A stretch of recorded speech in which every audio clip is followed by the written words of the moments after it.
tengan todos ustedes. Recuerden que hoy día lunes de 2 a 3 de la tarde es espacio del programa Psicoterapia Transpersonal, un paradigma nuevo en tu vida, con el regreso de la maestra Ana María Rico Cárdenas y por supuesto el conocimiento del doctor Marco Antonio Paul Scott. Soy Arturo Renteral. Adelante, excelente programa. Hola, ¿qué tal? Buenas tardes a todos los que nos están visualizando, oyendo. Espero que hayan tenido una excelente mañana y que así termine su día. Doctor, buenos días, buenas tardes, ¿cómo está? Buenas tardes, maestra, buenas tardes, amigos, amigas, nuevamente aquí en este encuentro con la psicoterapia transpersonal. Y de entrada, para entrarle de una vez con muchas ganas, quiero iniciar el programa terminando unas preguntas que quedaron pendientes la semana pasada. Y nos dice Patricia que México sea el primer lugar en obesidad en el mundo, puede ser causa de una moda de alimentos. Más bien creo que es hábito. En alguna ocasión escuché que después de 3 siglos de esclavitud y de muchas carencias en el siglo XIX, los mexicanos habíamos desarrollado un gen que tendía a guardar. No sé qué tan cierto sea esto, solo lo comento. Sin embargo, en términos generales, el mexicano poseemos hábitos que no son del todo saludables. Además que nuestra dieta básica está llena de carbohidratos.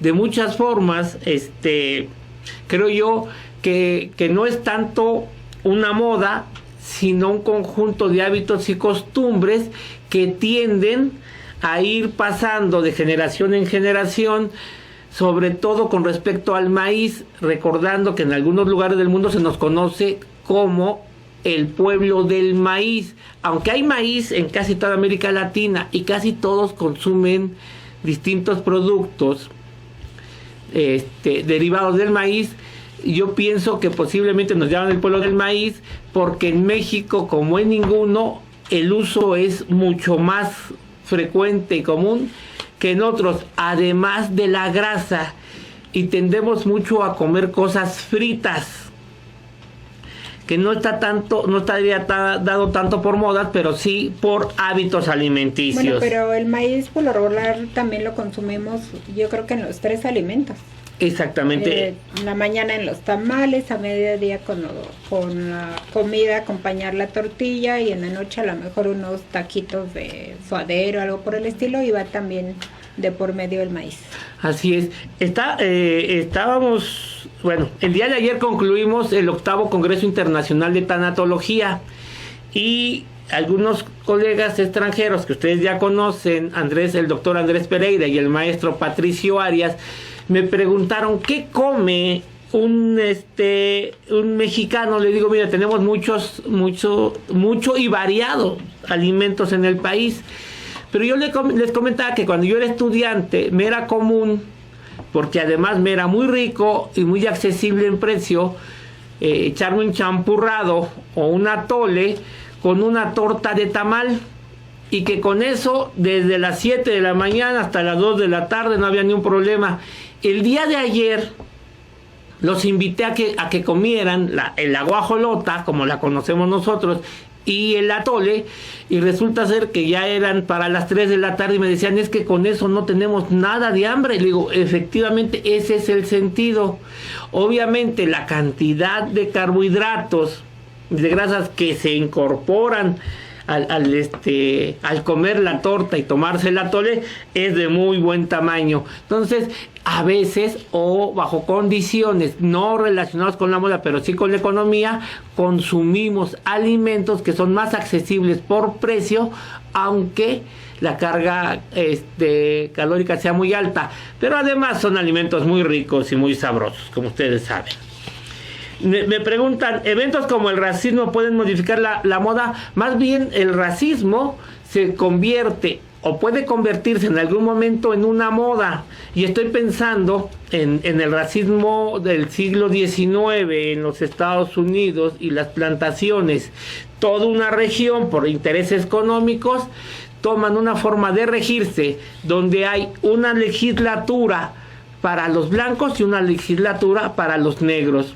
Obviamente el norte, que es industrial, necesita mano de obra barata y esa no la tiene, pero la ven en los negros, y entonces ahí viene un conflicto que como todos ustedes tiene que ver con una guerra de sucesión en los Estados Unidos. Dice también Rogelio, como el caso de las muñecas Barbie, en donde ya no solo es el estereotipo americano de la chica rubia, sino ahora ya hay muñecas Barbie de color. Así es, inicia con la Barbie tradicional rubia y el Ken, que es la pareja, pero después aparecen los amigos de la Barbie y de Ken, y resulta ser que habían dejado un nicho económico muy fuerte, y ese nicho era el nicho de la gente de color, y lo que hicieron es meter un muñeco de color para cubrirlo. Sí, efectivamente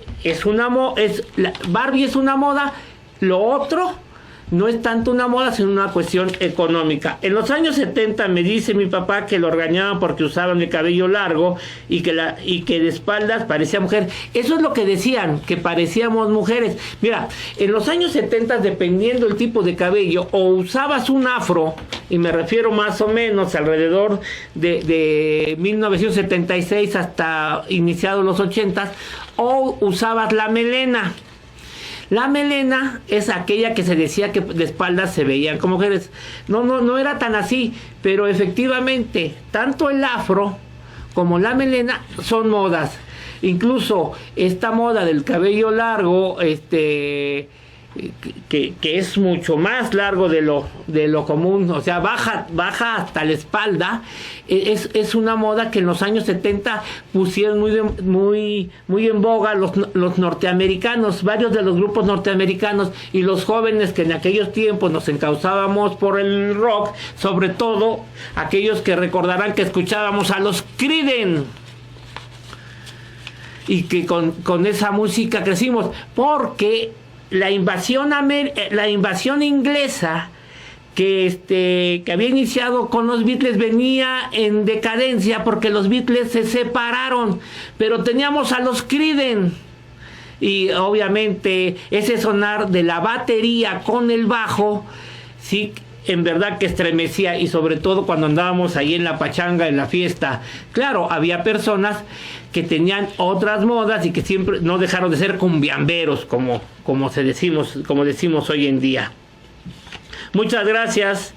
La influencia de la moda empaña el crecimiento biosocial de los jóvenes. No, yo pienso que es parte del crecimiento, porque el crecimiento de los jóvenes está en función de una sociedad, en el aspecto que tú me estás manejando, en el biopsicosocial. Este crecimiento o esta sociedad entra en una dinámica a través de la cultura, y la moda es una parte introducida dentro de la cultura. Tanto que a veces hablamos de la moda, pero en esencia deberíamos estar hablando de las modas, porque es complicado que una sola moda impere. Regularmente es un conjunto de modas que algunas se contraponen, otras son cercanas, como lo podemos ver con los jóvenes desde hace 15 años, y en ese sentido ahí se va yendo, y cada segmento de la población va determinando con qué moda se ajusta de acuerdo a sus intereses y formas de ser. La moda nos da identidad como grupo y también como personas. Entonces yo pensaría que más que causar algún conflicto, es una parte del crecimiento en el cual nosotros nos movemos. Una parte de la identidad de los jóvenes. Yo quiero comentarles a todos los que están del otro lado del cristal que ya tenemos 4 nuevos libros aquí en el Instituto Mexicano de Psiconcología. Tenemos Acontecimientos Transpersonales y la Estructura Social, elaborado por el doctor Marco Antonio Polo Scott, que aquí viene mucho de lo que hemos hablado en otros programas. Tenemos también de los duelos transpersonales, que también todos estos libros ya están a la venta, precisamente se sacaron en el 8º Congreso de Tanatología, que también trae mucha información que les va a ser de utilidad. Tenemos Supervisión de Casos Clínicos, también el autor es el doctor Marco Antonio Polo Scott, para aquellos que se están preparando como psicoterapeutas. Y desde luego también tenemos pensar el duelo desde la teoría de la Rueca de Penélope, un grupo de profesionales que se juntaban aquí en la escuela y lograron sacar este libro. Entonces estos 4 nuevos libros ya están aquí a la venta. No importa si quieres aprender más de duelo, si quieres aprender más de tanatología transpersonal o de psicoterapia transpersonal, pues para eso están los libros. Doctor, pues... Antes de continuar y siguiendo con esto, quiero decirles que el libro de los duelos transpersonales participó también la doctora Marcela Santana.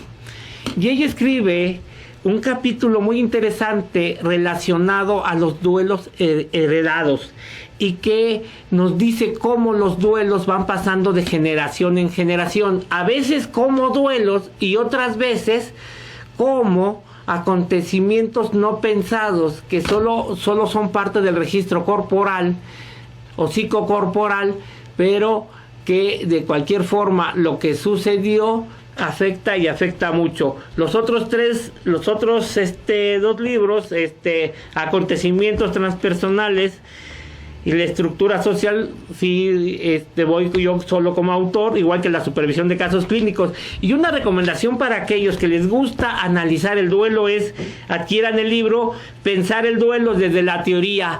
Aquí es una compilación de artículos de un grupo de profesionales, todos tanatólogos, que se reunían los domingos a las 2 de la tarde, es decir, quién sabe en qué casa los querían. Y esto fue coordinado por el doctor José Manuel López Estrada, que es el jefe de investigadores del INPO, y también por la maestra Lorena Polo Hernández, que aquí, haciendo un comercial, es mi hija. Entonces, les recomendamos que se acerquen a estas lecturas y sobre todo en el caso de aquellos más interesados en saber los fundamentos de la psicoterapia transpersonal, podemos encontrarlos en el libro de los acontecimientos transpersonales. Muy bien, pues doctor, nos comentó que vamos a seguir hablando de los hechos históricos. Tenemos varios a nivel nacional y a nivel mundial la manera de ejemplificar. ¿Cómo comenzamos, doctor? Ok, primero diciéndoles que los acontecimientos, mejor dicho, los hechos históricos pertenecen a los acontecimientos intergeneracionales. Y que en ese sentido, tarde o temprano se filtran hacia los acontecimientos intrapersonales, es decir, dejan la sociedad y bajan hacia las personas. Hacia su sistema. Hacia su sistema. Pero también los hechos históricos pueden ser de una familia, pueden ser de una comunidad, pueden ser de una sociedad, y cuando hablamos de sociedad ya tendríamos que decir si esa sociedad es regional, estatal, es nacional o es internacional. De tal manera que todo hecho trascendente que repercute por su significado en las personas entran dentro de este rubro.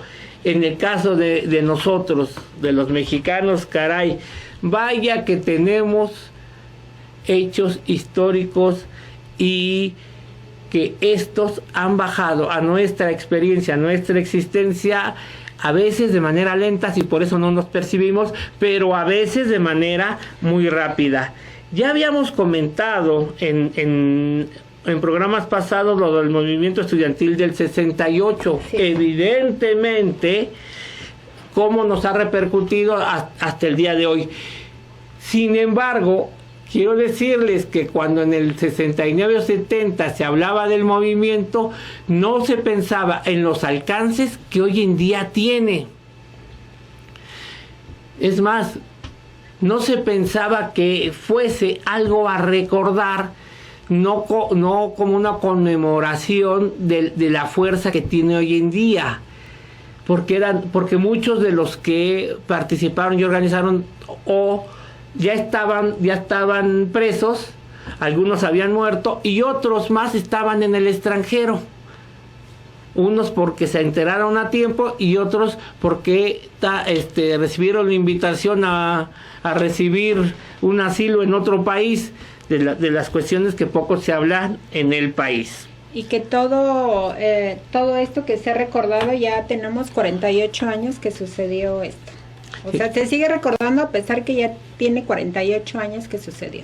Y fíjese, maestra, en 1973 hubo un terremoto en México.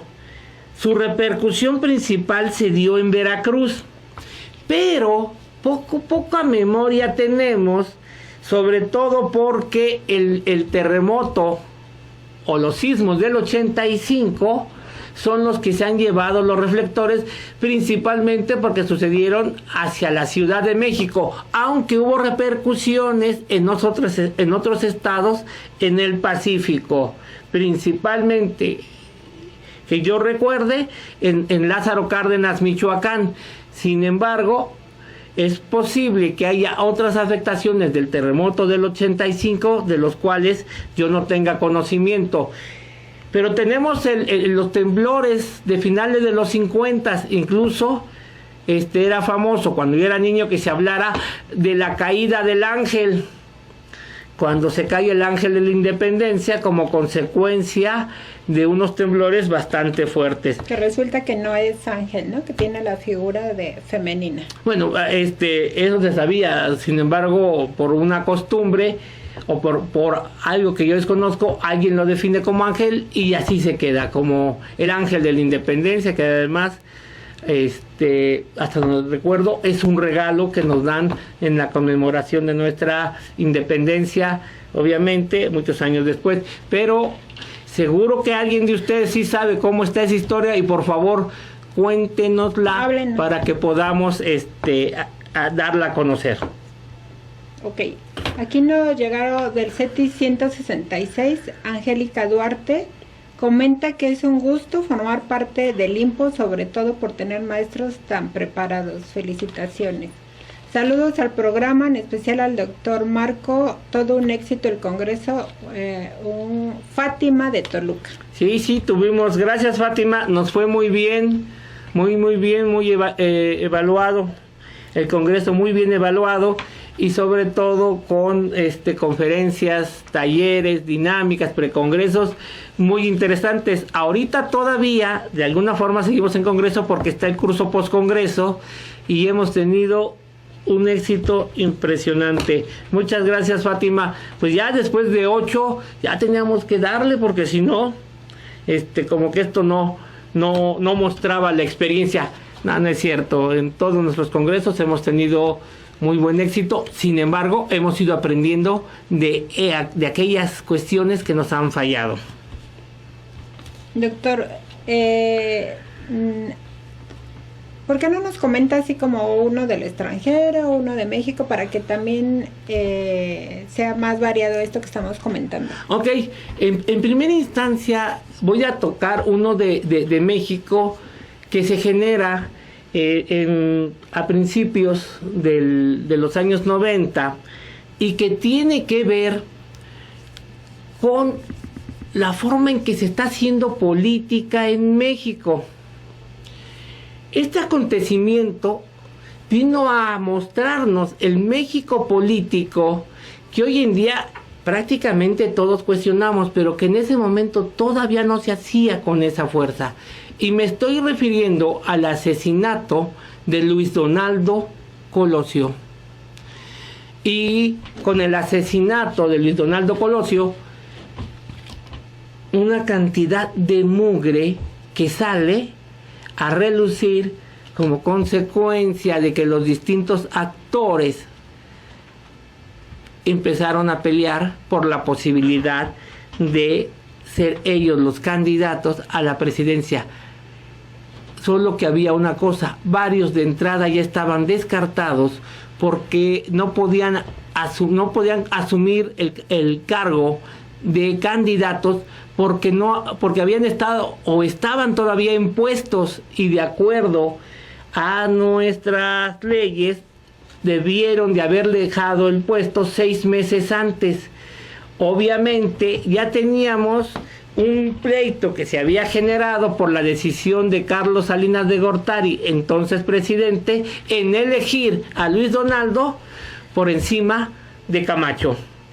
Camacho hace su berrinche Y entonces, de alguna manera, una forma de reconfortarlo o de premiarlo tiene que ver con algo que sucede el último día de 1993 y las primeras horas del 94. Y me refiero al levantamiento zapatista. Y en ese sentido, tenemos que una serie de acontecimientos se fueron ligando. Tanto que llega a la presidencia, posiblemente desde mi punto de vista, uno de los mejores presidentes que hemos tenido, pero que no le tocaba llegar, salvo que, en este caso, primero, a quien le tocaba, que era Colosio, es asesinado. Pero ¿qué le parece si hacemos una pausa y regresamos para seguir comentando estos acontecimientos y estos hechos históricos? Claro que sí, pues regresamos en un instante, no te pierdas este programa y si tienes preguntas, acuérdate que está hecho exclusivamente para ti, que siempre estamos contigo. Gracias, Héctor. Si eres psicoterapeuta de cualquier corriente y te gusta mi programa, suscríbete al canal y da clic en me gusta. Y estamos de regreso aquí en tu programa Psicoterapia Transpersonal, un paradigma nuevo en tu vida. Vamos directamente con la frase de esta tarde y la frase dice así: un día sin risa o un día sin amor es un día sin vida. Robin Sharma. Vamos ahora con la efeméride. Hoy 24 de octubre es el Día Nacional de la Astronomía y Día Nacional de las Naciones Unidas. Vamos a continuar con más del conocimiento del doctor Marco Antonio Paul Scott, guiado por la maestra Ana María Rico Cárdenas. Excelente programa. Gracias, Héctor.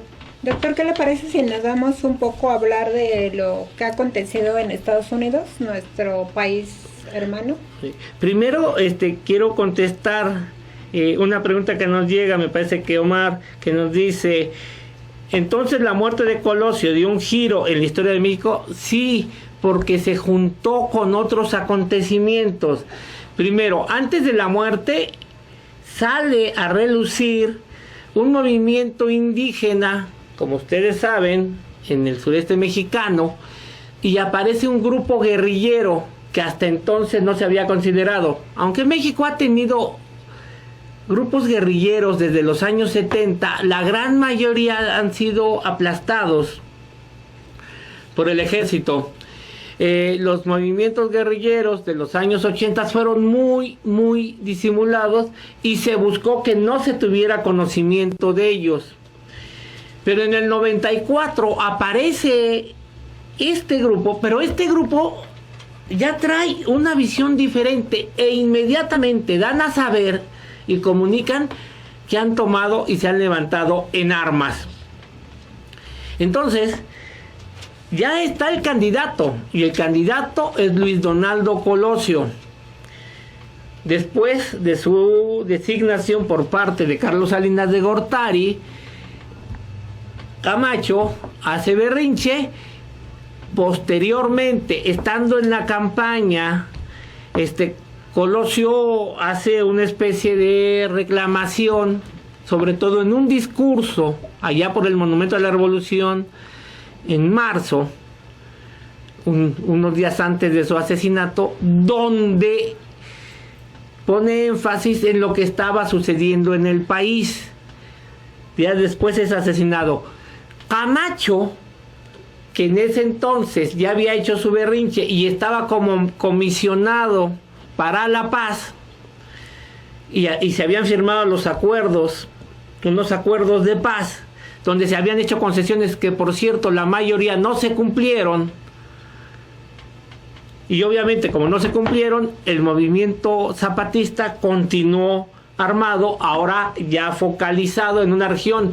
Algunos le llaman la guerrilla de papel, pero no porque no tuvieran fuerza, sino porque se encargaron a través de sus comunicados, sobre todo en el extranjero, de ser visibles. Mientras en México se les criticaba severamente, en otros países se les apoyaba. Pero a partir de esta inestabilidad política en el país, empieza a generarse una fuga de capitales. una fuga muy marcada de capitales que paulatinamente fueron dejando el país y que terminan en lo que la mayoría de la población conocemos como el error de diciembre, la crisis o una de las crisis más brutales que han azotado nuestro país. Les decía que varios de los que se querían apuntar no podían apuntarse porque eran servidores públicos y no habían dejado el puesto, pero había uno que, por cierto, estaba a punto de ser despedido por parte de Luis Donaldo Colosio, que era su jefe de campaña, su nombre Ernesto Zedillo Ponce de León, pero no lo había despedido. Y entonces el candidato que quedaba, o de los precandidatos, o el posible candidato era Zedillo. Y entonces Zedillo, sin comprar boleto, se encuentra la candidatura a la presidencia. Se sacó la lotería. Finalmente, la salida de tantos capitales se hace notorio desde septiembre de 1994, pero cuando intentan los economistas, un economista de apellido Serrapuche, generar que no había una devaluación, pero ya estábamos acostumbrados a las devaluaciones, ya para el 94 ya habíamos tenido un montón de devaluaciones, empezando por una muy fuerte que se da ahí por 1975-76, no tengo bien el recuerdo. Y entonces, en lugar de decir que hay una devaluación, se genera algo que se dice una banda ancha de movimiento de fluctuación del peso mexicano en relación al dólar. No, pues nadie se la creyó. Fue tremendísimo. Muchas gentes que tenían sus negocios y tenían sus deudas en dólares, quebraron. Nos pegó de una manera tremenda y repercutió en todos los bolsillos mexicanos. Tanto que hubo tiempos en que el nivel de pobreza extrema, como sucede hoy en día, no puede ser subsidiado por el ingreso que se da por salario mínimo. Es decir, con el salario mínimo a lo más que llegas es a ser pobre, pero si son varios de familia eres súper pobre. Entonces, ¿cuántas cosas se fueron dando en ese año, en 1994? Y dentro de ello está el asesinato de Luis Donaldo Colosio. Ya no me quiero meter en 1995 porque vendría otra serie de acontecimientos donde el partido principal, en este caso el PRI, se vio envuelto en varias cuestiones muy fuertes, entre ellas un asesinato, el asesinato de Ruiz Massieu, que vino a destapar una cloaca. El trabajo de Ernesto Zedillo en su sexenio, por muchas personas conocedoras, es considerado como un muy buen gobierno que estabiliza la precaria condición económica del país. Pero ¿qué creen? Que sin antes no se entendería la llegada de un presidente con situaciones mentales muy complicadas, como es el caso de Vicente Fox Quesada, que vino a hacer cosas y decir cosas que, por cierto, hace poco lo vi en un programa de radio y yo dentro de mí dije, eso es cinismo. Ahora resulta ser que ya se le olvidó qué sucedió en su sexenio. Y parte de lo mucho que vivimos de crimen organizado en México tiene que ver con decisiones que él tomó, sobre todo en eliminar organismos o instituciones que se encargaban de regular el comportamiento de crimen organizado, que sí es cierto, ya existía, pero no con la magnitud de lo cual lo conocemos ahora. Doctor, nos dice Miguel Cruz de Puebla, la muerte de Ruiz Massieu en el 94 se dice que fue un crimen perfecto. Y permítame leerle estas dos más para que ya les conteste. Miriam Palacios y Carmela por el Facebook nos dicen cómo se puede relacionar el EZLN, que está conformado por indígenas. Las dos hablan del EZLN. Del EZLN. Indígenas de Chiapas. Sí, es el mismo grupo que estamos hablando, el Ejército Zapatista de Liberación Nacional. Sí, lo que pasa es que la guía del ejército recayó en algunos intelectuales. Aparentemente algunos provenían de la Universidad Nacional Autónoma de México de Filosofía, pero también habían trabajado o habían estudiado en la Universidad Autónoma Metropolitana, principalmente se decía de la unidad Xochimilco.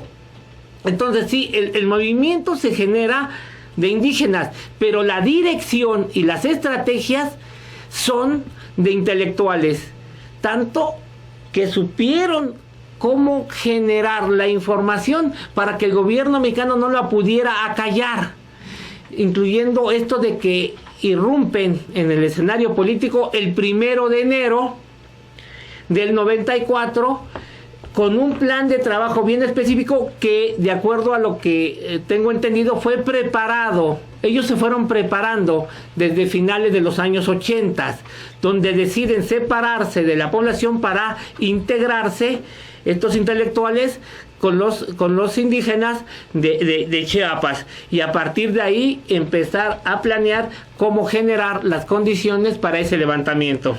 Nos dice Enrique que sí, entonces un hecho histórico puede cambiar la forma de pensar de una sociedad. Sí, de hecho, la forma de pensar de una sociedad, en términos generales, se va a ver sometida a varias situaciones, y el hecho histórico por sí mismo no, pero la forma en que es interpretado el hecho histórico, de todas, sí. Miren, ahorita hay una discusión en el Senado de la República con respecto a la medalla Belisario Domínguez. Aclaro, hace 2 años yo hablé de un héroe desconocido, y para ello están las memorias del 6º Congreso Internacional de Tanatología, donde hice un análisis de lo que había sucedido con el movimiento de Ayotzinapa y este señor que había perdido la vida en un acto heroico, Gonzalo Rivas. Este señor que es hoy en día candidato a recibir este premio, se ha encontrado con un conflicto, con el conflicto que se dice que si se le da a él, entonces se desacredita el legítimo movimiento estudiantil de Ayotzinapa. Y yo creo que esto es política. El señor merece la medalla por sus acciones que vinieron que preservaron la vida de varias personas al impedir que esa gasolinería explotara.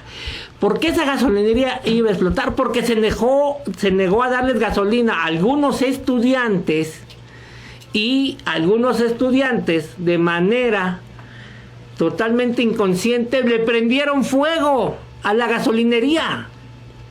Él, al darse cuenta de lo que estaba sucediendo, cierra válvulas, pero en ello queda seriamente afectado por el fuego y días después muere. El movimiento de Ayotzinapa es un movimiento legítimo, legal. Las formas en que se desarrolla el movimiento no lo son tanto.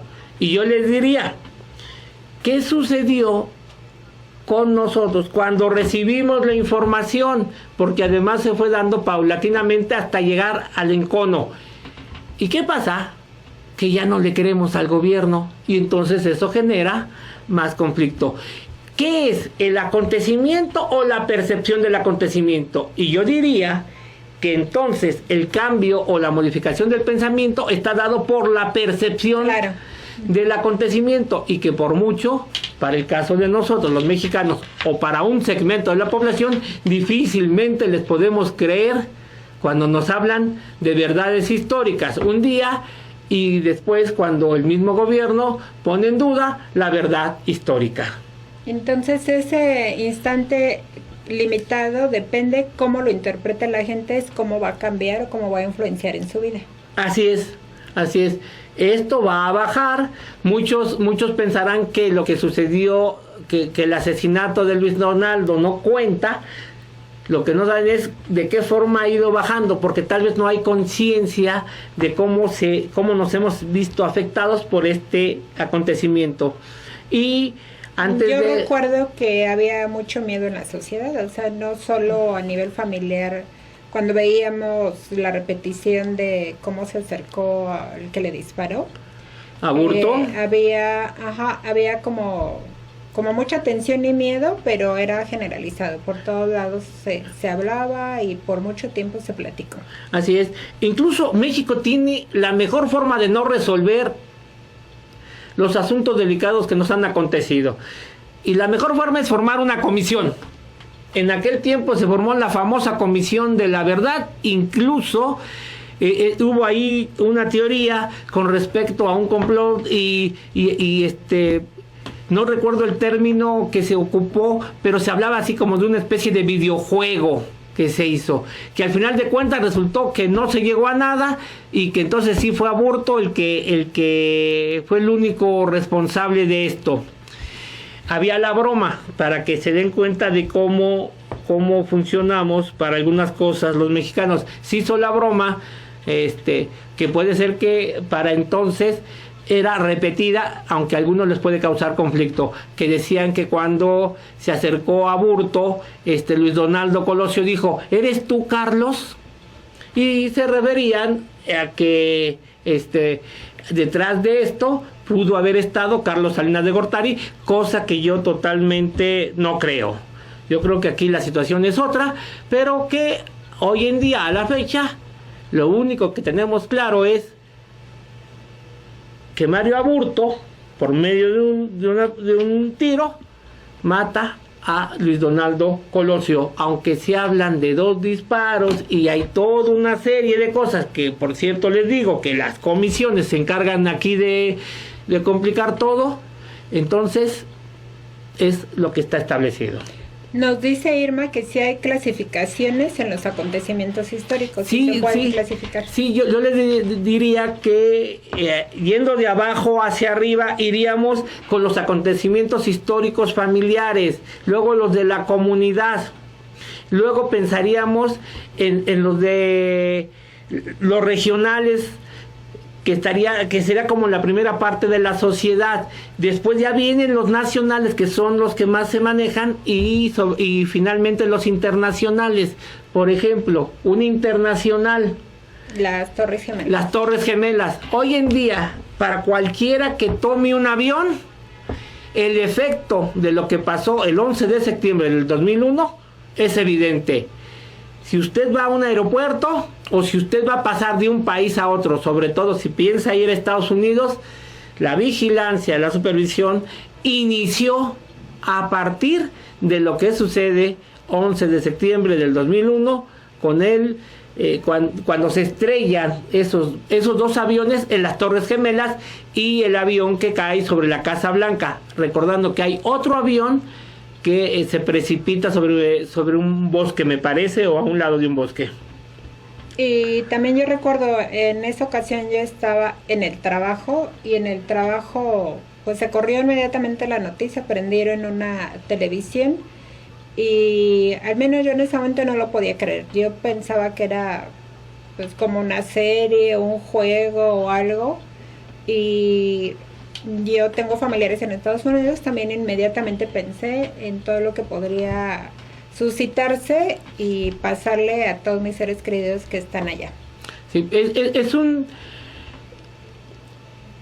hecho histórico que fue narrado infinidad de veces, porque fue transmitido, porque había muchos videos. Recuerden que ya tiene años, no menos de 20 años, que los videos juegan un papel muy importante, y cada vez más, entre más reciente sea, más videos encontramos. Hoy antes del juicio judicial está el juicio social, y tenemos gente que no se le conocían los delitos, pero después de que aparecieron en televisión, a partir de ahí les buscaron y les encontraron. Y si no, busquen a los 2 Lord.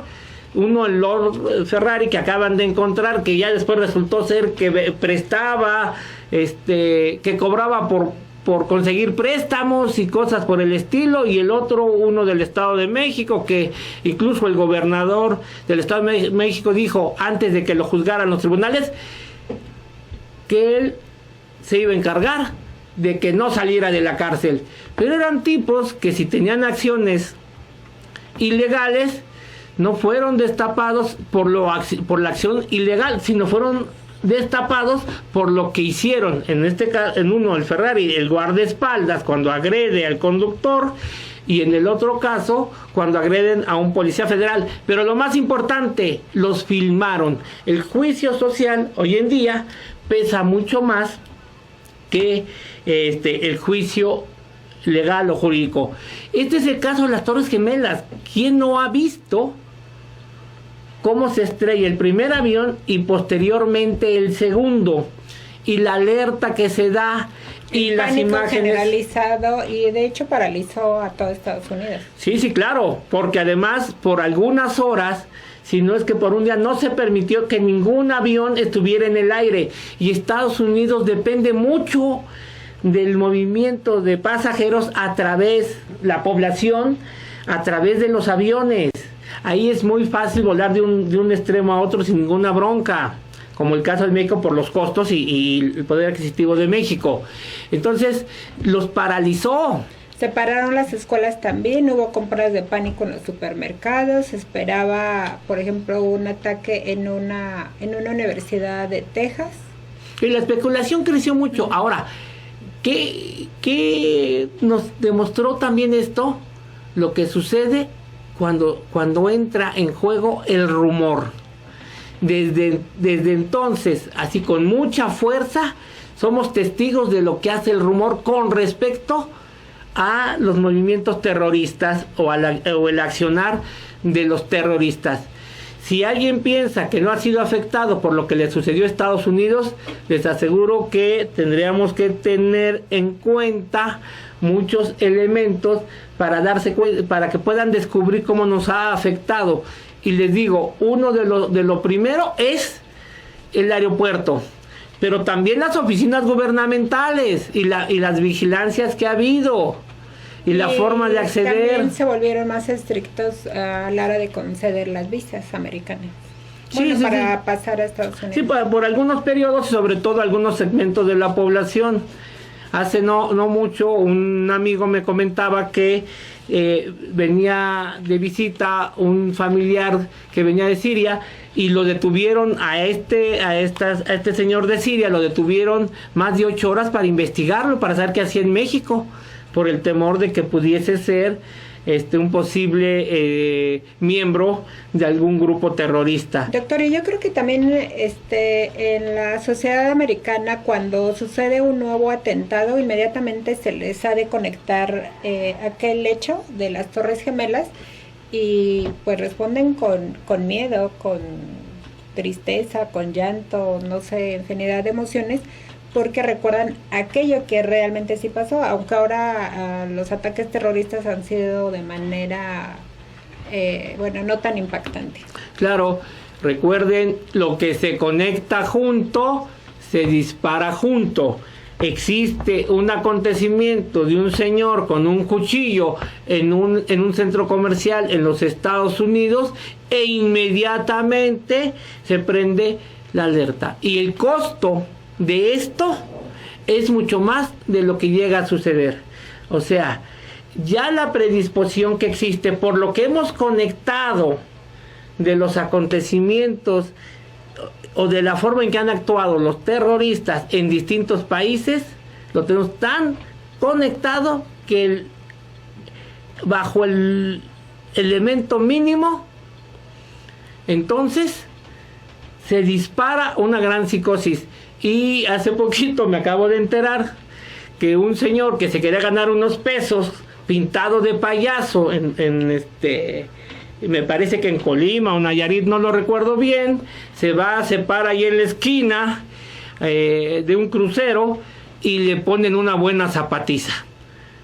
Y la zapatiza es porque decían que era de esos payasos tenebrosos o terribles, y como consecuencia él fue objeto de la psicosis con respecto a la gente que vestida de payasos andan lastimando a las personas, principalmente en otros países, pero como ya está en México, pues le pegó.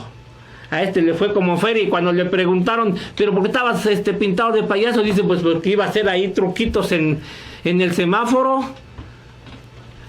Lo que él no consideraba es la psicosis que funciona. Cuando le preguntaron, ¿qué no sabes? Dicen, ¿qué voy a andar sabiendo si no tengo televisión? O sea, no estaba enterado, pero la psicosis, la paranoia social lo impactó. Claro, y estamos en México. Imaginemos qué sienten los americanos cuando sucede un evento de estos. Y nos dice Karina Rocha, los medios tienen que ver mucho con el ocultamiento de las noticias. Actualmente hay en la comunidad vieja por medio de redes sociales. La comunicación. Hoy la comunicación viaja por medio de las redes sociales. Así es, estamos en un tiempo donde hoy nos podemos enterar de muchas cosas inmediatamente. Ahora, los eventos que más impactan, si no fueron registrados por la población y no fueron subidos por las vías de los medios masivos electrónicos, de las redes sociales, entonces nos tenemos que quedar con lo que nos comente el gobierno estatal o federal, y esto regularmente va a ser filtrado de acuerdo a la forma en que menos impacta al señor gobernador, señor presidente o a cualquier secretario, y como consecuencia nos van a contar ciertas cosas. Y Eugenia nos regresa un poco a México y dice, recuerdo un hecho que marcó mi vida y fue la explosión de San Juanico, ya que mi tío falleció. Así es de estas cuestiones que para muchos estados de la República fue noticia, pero se dispersó. En el caso de la Ciudad de México no, y sobre todo de las colonias proletarias del norte de la ciudad, donde se encuentra San Juanico, y donde estaban varias de las empresas gaseras, y la explosión y sus consecuencias. Por ejemplo, en el caso de nosotros, en aquellos tiempos comprábamos cilindro de gas, y por algún tiempo escaseó el cilindro de gas, y nos preguntábamos qué habrá sido del señor Güero, porque le decíamos Güero al que nos llevaba, nos repartía y nos vendía los cilindros de gas. Ese hecho histórico es un hecho histórico muy para la Ciudad de México, muy relacionado, como sucedió en un escándalo de un incendio que hoy en día, por cierto, es una central de bomberos, en una fiesta que se estaba llevando a cabo en una discoteca que, si no mal recuerdo, se llevaba el nombre de Lo Bombo, y que a partir de ahí resultó ser que en ese lugar se hacían cosas totalmente prohibidas. Entonces yo me pregunto, o me pregunté en ese tiempo, y entonces que la autoridad no sabía de lo que sucedía en ese establecimiento. ¿Y qué creen? Que mucha de la reglamentación para los establecimientos y para los locales y para los comercios viene de este tipo de acontecimientos. Es decir, ya una vez que pase el acontecimiento, podemos retomar esa bonita frase transgeneracional que dice: después del niño ahogado, tapemos el pozo. Y esto, obviamente, como no es analizado, sino se da para complacer a la sociedad que está irritada, o algún segmento que está irritado, genera mayor corrupción, porque con el tiempo de todos modos lo hacen, pero ahora tienen que pagar más aquellos que quieren establecer algún negocio. Doctor, vamos a hacer una breve pausa, nos vamos un minutito no más y regresamos con ustedes aquí en tu programa Psicoterapia Transpersonal, un nuevo paradigma en tu vida. Deja tus preguntas y aportaciones de la psicoterapia transpersonal en la caja de comentarios. Y ya estamos de regreso aquí en su programa Psicoterapia Transpersonal, un paradigma nuevo en tu vida.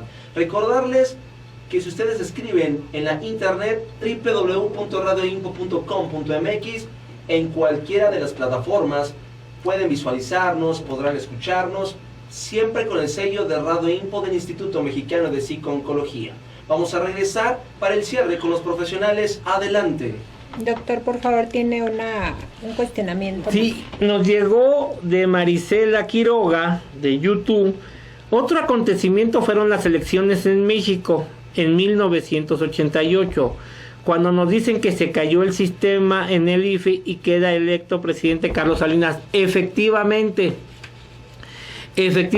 y también, hasta lo poco que sé, es de las veces en que para justificar que Carlos Salinas había sido electo por la mayoría, se mueven las actas para que rebase el 50% y entonces ya queda como que la mayoría lo eligió. ¿Y qué cree? Este fue la última vez que el gobierno manejó directamente las elecciones. Una vez que sucede esto, se nombra la organización y el conteo de votos cae en la ciudadanía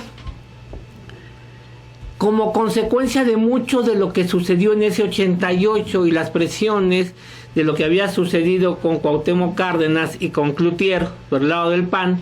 ¿Y qué cree? Hace no muchos años, algunos años, se lo quitaron a la ciudadanía y lo agarraron los partidos políticos. O sea, ¿cómo evolucionamos? Lo manejaba la Secretaría de Gobernación en ese tiempo, el hoy en día senador Manuel Bartlett, se pasa a la ciudadanía y posteriormente en esa evolución la recuperan o la tienen actualmente los partidos políticos.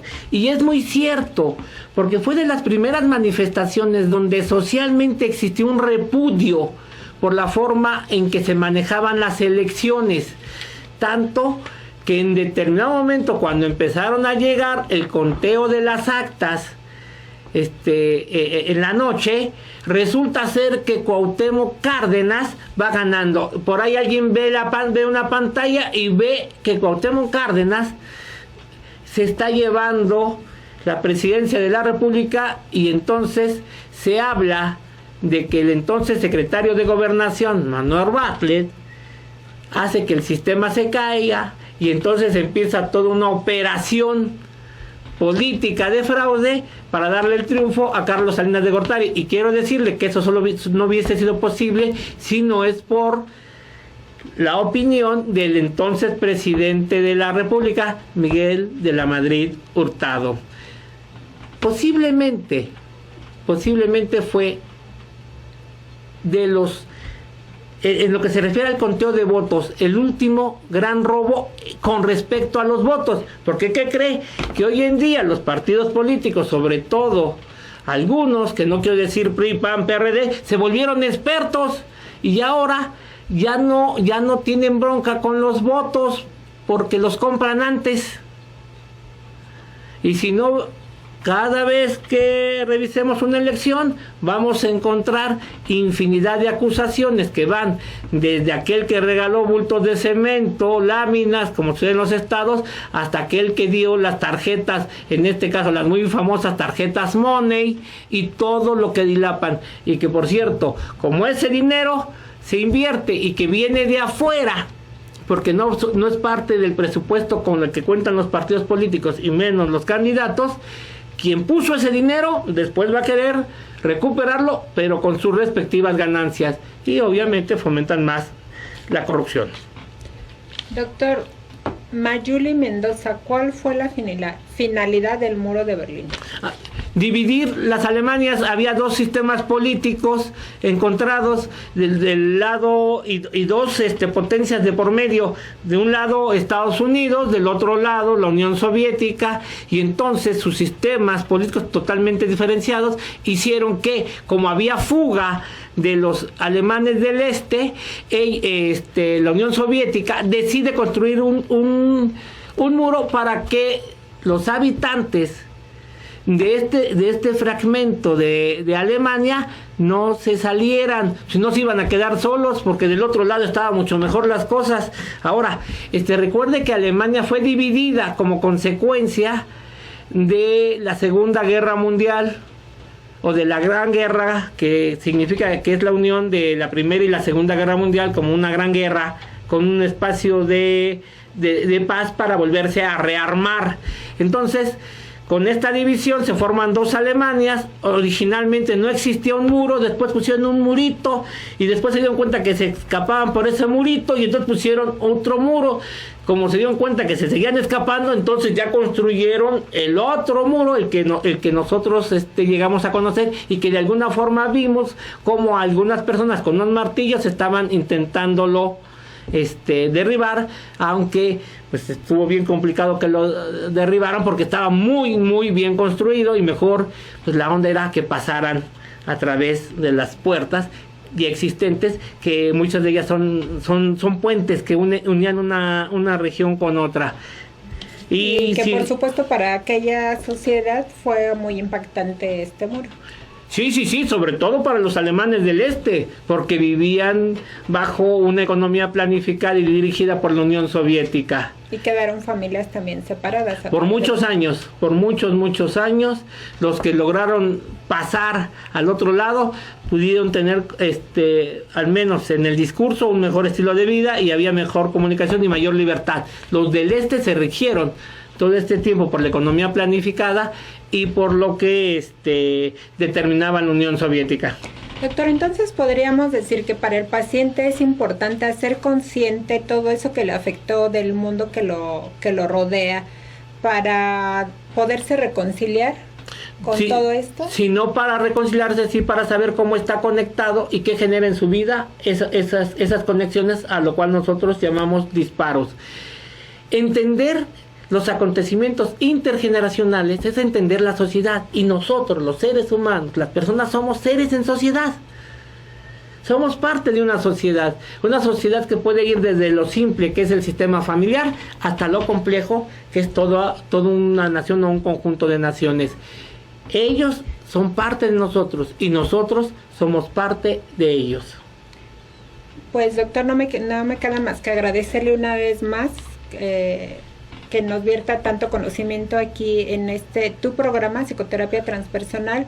También agradecerte a ti por estar una vez más este lunes con nosotros, también a todo el cuerpo técnico que nos ayuda tanto otros días como hoy, y a ti te deseo una excelente semana. Hasta luego, muchas gracias. Hasta luego.